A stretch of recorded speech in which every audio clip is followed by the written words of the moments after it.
Good afternoon, children. So we'll start with our database terminology. In the last lecture, I was just discussing you or explaining you about different database terminologies. I was explaining you about primary key. Primary key, it is unique and not null, and it is the main attribute key, which uniquely identifies all the records of a particular column. Always keep in mind that primary key is unique and not null. And there can be more than one primary key in a particular relation, and that depends. And according to Boyce Codd normalization form, all the keys must have to be primary key for the normalization. That is fourth normalized form. Okay. So keep in mind that primary key is unique and not null. Okay. Second one is candidate key. Now candidate key is unique in nature and it can act as primary key. There can be more than one candidate key, means set of columns. There can be set of columns which can act as candidate key, and always keep in mind that candidate key is unique in nature and candidate key can act as primary key whenever it is required. So candidate key can act as primary key, but whenever we are treating candidate key as a primary key, we should keep in mind that it should never have any null value, because primary key is not null. Primary key can never accept null value. So that's why we have to keep in your mind, we have to keep in our mind, or I can say that you have to keep in your mind that whenever you are treating candidate key as a primary key, it should never have any null value. Make it clear. Okay. So in other words, you can say that candidate key is unique in nature, it can act as primary key, and you can say that it is set of columns. Many columns may have this property of candidate key. Okay, make it clear. Next one is alternate key. Alternate key, as it defines that alternate key can never act as primary key. Okay, these are somewhat like candidate key, but they can never act as primary key. Means the columns which are having no any attributes, in sense which are never defined, unique or not null, or any type of such type of attributes, so they are known as alternate key. Just we can consider an example. Suppose we are having employee ID, we are having employee name, middle name, last name.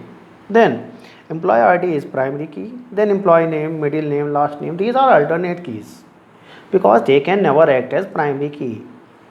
You also know, it is already explained that in our database there must not be any redundancy or duplicacy. Means the chances of duplicacy must have to be reduced to a negligible extent. Okay, so alternate key can never act as primary key. Okay, next one is foreign key. Foreign key sorry, as the name suggests, foreign key, basically it is non-attribute key which accesses data from the primary key of master table. So if I explain it further, suppose we are having two tables. First table is master and second one is dependent. Then both of these tables have one column in common, or you can say that one attribute in common. Okay, now suppose employee ID is common in both of the tables. Now in the master table, in the employee ID field, I had given some data and it is primary key.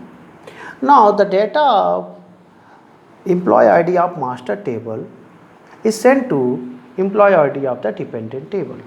Okay, it means the master table and dependent table both in the employee ID column of both the tables, they are having same values or the same records. But in the master table, employee ID is primary in nature, and dependent table which accesses records from the master table, primary key of master table, is known as foreign key. As both are having same data, means employee ID of master table and employee ID of dependent table, both are having same data. But employee ID of dependent table is accessing data from the employee ID of master table. Okay, that's why it is known as foreign in nature, as it is present in different table. But there is a relationship. Foreign key is accessing data or records from the master table. Okay. Now, foreign key, in case of foreign key, the records can be repeated, but it can never accept any record which is not present in the employee ID of master table, means primary key of master table. So, foreign key can access the records from primary key of master table and its records can be repeated, okay, but it can never accept any record which is not present in the primary key of master table. Okay, so let us define it once more. Foreign key is non-attribute key of dependent table which accesses data from primary key of master table. Clear? So this is for the foreign key. And always keep in mind that foreign key is very important because it makes a relationship. It is used to join the tables, and further there is a lot of importance of the foreign key, so we will use it further, make it clear. Now the next terminology is referential integrity.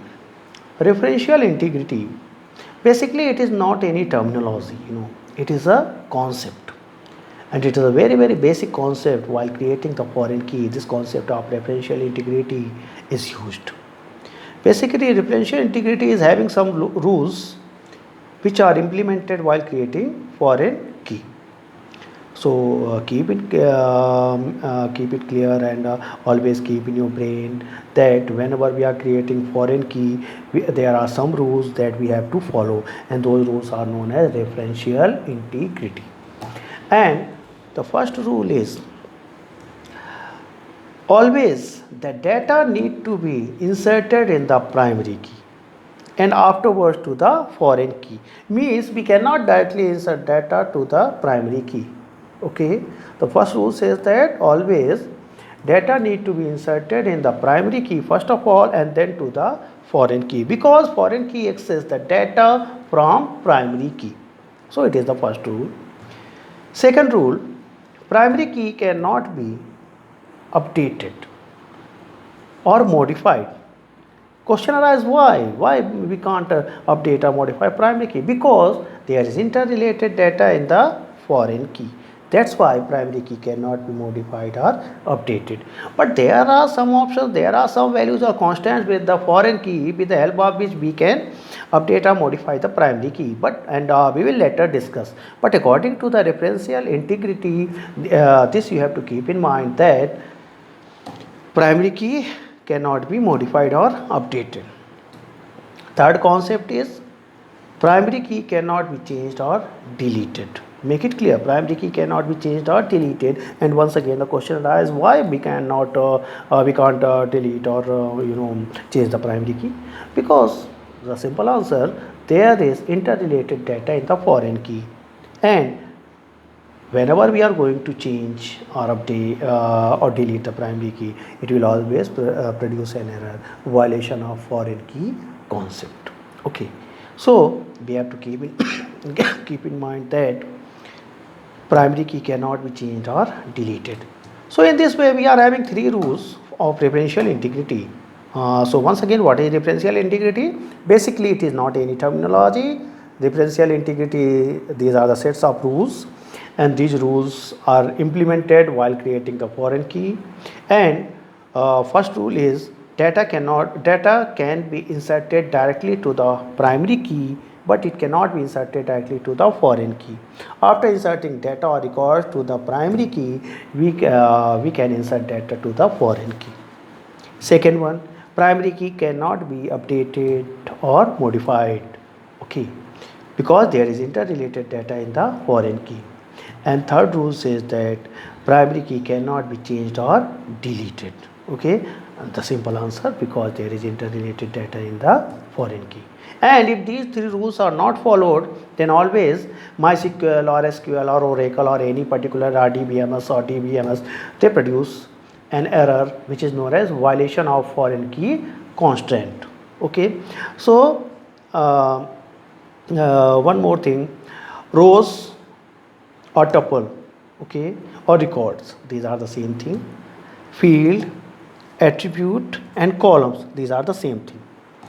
Rows or tuple, they are having collection of different types of data, and these are horizontal in nature.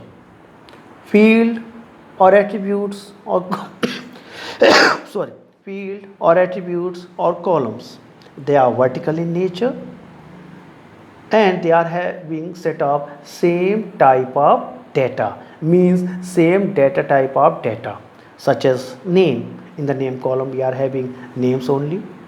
Employee id, in the employee id column we are having set of employee ids only. So this is about the terminology, different terminology that we are going to use with the MySQL or RDBMS. Okay, so keep watching the video, listen it properly, make notes and revise and learn. Okay, we will meet next time. Thank you.